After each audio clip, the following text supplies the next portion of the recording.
जीने पर्दे में से मैंने रमुआ को एक निगाह देखा। लंबा कद, गठा हुआ बदन, सांवले रंग पर पसीने की बूंदें एक अजीब सी कशिश पैदा कर रही थीं। उसे देखते ही मेरे तन की उमंगें और मन की तरंगें उछाल मारने लगीं। ठाकुर साहब के यहाँ मैं छोटी के बाद आई थी, लेकिन मजली मैं ही कहलाई। ठाकुर साहब के पास 20 गांवों की मालगुजारी थी। महलनुमा बड़ी हवेली के बीच में दालान और आगे ठाकुर साहब की बैठक थी। हवेली के दरवाजों पर 24 घंटे लठैत थे। हाँ, तो बड़ी ही ठाकुर साहब के सबसे करीब थीं। जब ठाकुर साहब कहीं जाते तब वे घोड़े पर कोड़ा लिए बराबरी से चलती। उनमें दया धर्म नहीं था। पूरे गांवों पर उनकी पकड़ थी। कहां से कितना पैसा आना है, किसके ऊपर कितना पैसा बकाया है, इसका पूरा हिसाब उनके पास था। ठाकुर साहब 65 साल के आसपास हो चले थे और बड़ी 60 के करीब थीं। ठाकुर साहब को बस एक ही गम था कि उनके कोई औलाद नहीं थी। इसी के चलते उन्होंने पहले छोटी से शादी की थी और 5 साल बाद अब मुझसे छोटी को राजकाज से कोई मतलब नहीं था। दिन भर ऐशो आराम की जिंदगी गुजारना उसकी आदत थी। वह 40 के आसपास हो चली थी, लेकिन उसके आने के बाद भी ठाकुर साहब का गम कम नहीं हुआ था। कहते हैं कि उम्मीद पर दुनिया टिकी है, इसीलिए ठाकुर साहब ने मुझसे ब्याह रचाया था। मेरी उम्र यही कोई 20-22 साल के आसपास चल रही थी। मैं गरीब परिवार से थी। एक बार धूमरी गांव में जब ठाकुर साहब आए थे, तब मैं बच्चों को इकट्ठा करके पढ़ा रही थी। ठाकुर साहब ने मेरे इस काम की तारीफ की थी और वे मेरी खूबसूरती के दीवाने हो गए थे। और न जाने क्यों उनके दिल में आया कि शायद मेरी वजह से उनके घर में औलाद की खुशियां आ जाएंगी। मेरी माँ तो इस ब्याह के लिए तैयार नहीं थी, लेकिन पिताजी की सोच थी कि इतने बड़े घर से रिश्ता जुड़ना इज्जत की बात है।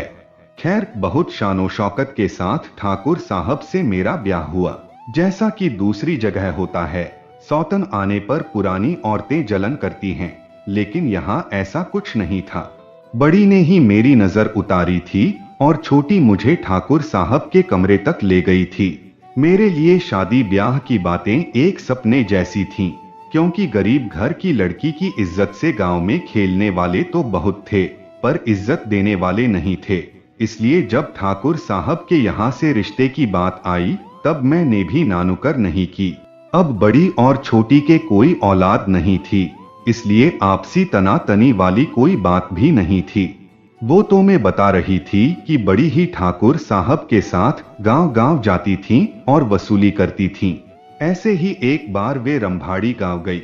वहां सब किसानों ने तो अपने कर्ज का हिस्सा ठाकुर साहब को भेंट कर दिया था, लेकिन सिर्फ रमुआ ही ऐसा था जो खाली हाथ था। वह हाथ जोड़कर बोला, ठाकुर जी, ओले गिरने से फसल बर्बाद हो गई। पिछले दिनों मेरे माँ बाप भी गुजर गए। अब इस साल आप कर्ज माफ कर दें तो अगले साल पूरा चुकता कर दूंगा। लेकिन बड़ी कहाँ मानने वाली थी।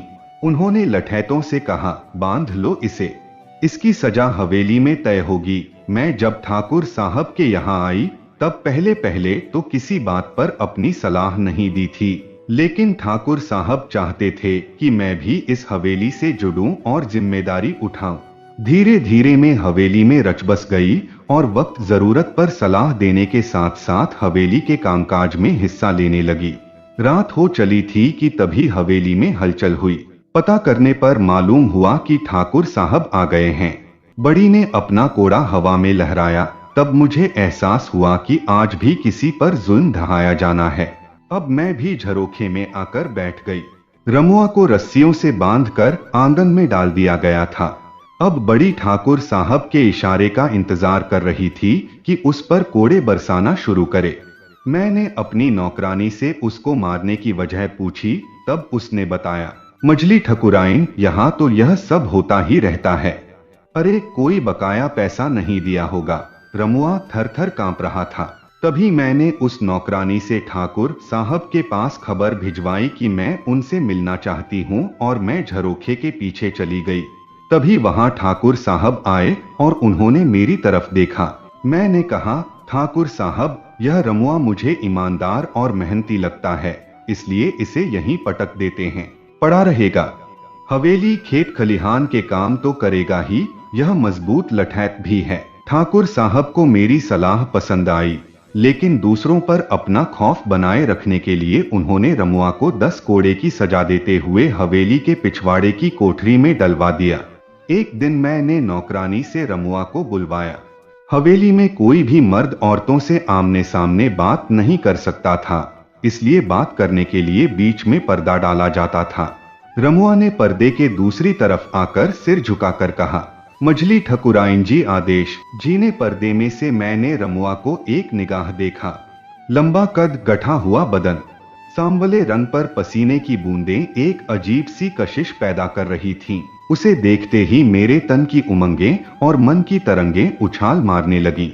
मैंने रमुआ पर रोब गांठते हुए कहा, तो तू है रमुआ, अब क्या हवेली में बैठे बैठे ही खाएगा? यहाँ मुफ्त में कुछ नहीं मिलता है, समझा। यह सुनकर रमुआ घबरा गया और बोला, आदेश मझली ठाकुराइन। मैंने कहा, इधर आ। यह जो ठाकुर जी की बैठक है, उसके ऊपर मयान, पुराने मकानों में छत इन पर बनाई जाती थी, में हाथ से झलने वाला पंखा लगा है, उसकी डोरी निकल गई है, जरा उसे अच्छी तरह से बांध दे। मैं अब भी पर्दे के पीछे नौकरानी के साथ खड़ी थी। रमुआ बंदर की तरह दीवार पर चढ़कर मयान तक पहुंच गया और उसने पंखे की सभी डोरियां बांध दी। इसके बाद बैठक को साफ कर अच्छी तरह जमा दिया। दोपहर को ठाकुर साहब ने बैठक का इंतजाम देखा तो उन्हें बहुत अच्छा लगा। जब उन्होंने इस बारे में नौकरानी से पूछा, तब उसने मेरा नाम बताया। ठाकुर साहब की निगाह में मेरी इमेज अच्छी बनती जा रही थी। एक दिन मैंने ठाकुर साहब से कहा, इस रमुआ को हवेली की हिफाजत के लिए रख लेते हैं और कहीं जाते समय मैं भी अपनी हिफाजत के लिए नौकरानी के साथ इसे भी रख लिया करूंगी। ठाकुर साहब ने मेरी बात मान ली और मेरी हिफाजत की जिम्मेदारी रमुआ के ऊपर सौंप दी। हवेली से कुछ ही दूरी पर खेत था। खेत में मकान बना था, जिससे हवेली का कोई आदमी वहां जाए तो उसे कोई परेशानी न हो। एक दिन मैंने नौकरानी को बैलगाड़ी लगाने के लिए कहा। बैलगाड़ी के चारों डंडों पर चादर बांध दी गई थी, जिससे बाहर के किसी मर्द की निगाह हवेली की औरतों पर नहीं पड़े। चूंकि बड़ी अब 60 के पार हो चुकी थीं, इसलिए ये सब बंदिशें उन पर तो नहीं थीं, छोटी पर कम और मेरे ऊपर सबसे ज्यादा थीं। खैर, हवेली के दरवाजे से बैलगाड़ी तक दोनों तरफ पर्दे लगा दिए गए और मैं उन पर्दों के बीच से होकर बैलगाड़ी में बैठ गई और रमुआ बैलगाड़ी पर लाठी रखकर हाँकने लगा। खेत पर जाकर मैंने रमुआ को मेड़ बांधने और पानी की ढाल ठीक करने के लिए कहा। थोड़ी देर में काली घटाएं उमड़ घुमड़ कर बरसने लगी। रमुआ अभी भी खेत पर काम कर रहा था। नौकरानी को मैंने ऊपर के कमरे में भेज दिया और कहा, जब चलेंगे तब बुला लूंगी, और बाहर से कुंडी लगा दी। बरसात तेज हो गई थी और रमुआ छपरे में खड़ा होकर पानी से बच रहा था। मैंने रमुआ को अंदर आने के लिए कहा, तभी जोर से बिजली कड़की और ऐसा लगा कि वह मकान पर ही गिर रही है। मैंने डरते हुए रमुआ को जोर से जकड़ लिया। उस समय मैं रमुआ के लिए औरत और रमुआ मेरे लिए मर्द था। थोड़ी देर में बरसात थम गई। मेरा मन सुख से भर गया था। रमुआ मुझसे आंखें नहीं मिला पा रहा था। मैंने उसे फिर से खेत पर भेज दिया और ऊपर के कमरे में नौकरानी, जो अभी भी सो रही थी, को झिड़क कर उठाते हुए कहा, क्या रात यहीं गुजारने का इरादा है? नौकरानी हड़बड़ाकर उठी और बैलगाड़ी लगवाई। वापस हवेली में आकर मैंने रमुआ को दालान में बुलवाया और बड़ी से कोड़ा लेकर रमुआ पर एक ही सांस में 10 से 20 कोड़े बरसा दिए। मेरे इस बर्ताव की किसी को उम्मीद नहीं थी, लेकिन ठाकुर साहब और बड़ी खुश हो रहे थे कि मछली भी अब हवेली के रंगढंग में रचबस रही है। और उधर रमुआ अब भी यह नहीं समझ पाया कि आखिर मझली ठकुराइन ने उस पर कोड़े क्यों बरसाए। पहली बात तो यह कि रमुआ को मैंने एहसास दिलाया कि जो खेत पर हुआ है उसके लिए उसे चुप रहना है, वरना। दूसरी, ठाकुर साहब और नौकरानी को यह एहसास दिलाना कि मुझे रमुआ से कोई लगाव नहीं है। तीसरी यह कि अगर हवेली में मेरे से वारिस आता है तो उसके हक के लिए मैं कोड़े भी बरसा सकती हूँ।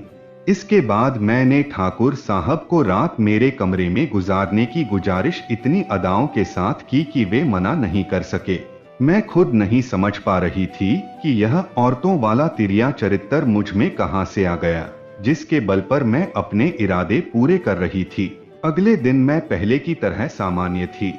नौकरानी से रमुआ को बुलाकर हवेली की साफ सफाई कराई। वह अभी भी डरा और सहमा हुआ था। समय अपनी रफ्तार से गुजर रहा था। आज ठाकुर साहब की खुशियों का पारावार नहीं था। हवेली दुल्हन की तरह सजी हुई थी। दावतों, कव्वाली और नाच गानों का दौर चल रहा था। कब रात होती, कब सुबह, मालूम नहीं पड़ता। जो पैसा अब तक हवेली की तिजोरियों में पड़ा था, खुशियां मनाने में खर्च हो रहा था। जगह जगह लंगर चल रहे थे, दान धर्म चल रहा था, और हो भी क्यों नहीं। ठाकुर साहब का वारिस जो आ गया था, बड़ी और छोटी भी औरत थीं, और इतने दिनों तक हवेली को वारिस नहीं देने की वजह वे जानती थीं। लेकिन इसके बावजूद वे यह समझ नहीं पा रही थीं कि मजली ने यह कारनामा कैसे कर दिया। तो दोस्तों, आशा करता हूँ कि ये कहानी आप लोगों को अच्छी लगी होगी, तो इसे लाइक करें और हमारे चैनल को सब्सक्राइब करें। धन्यवाद।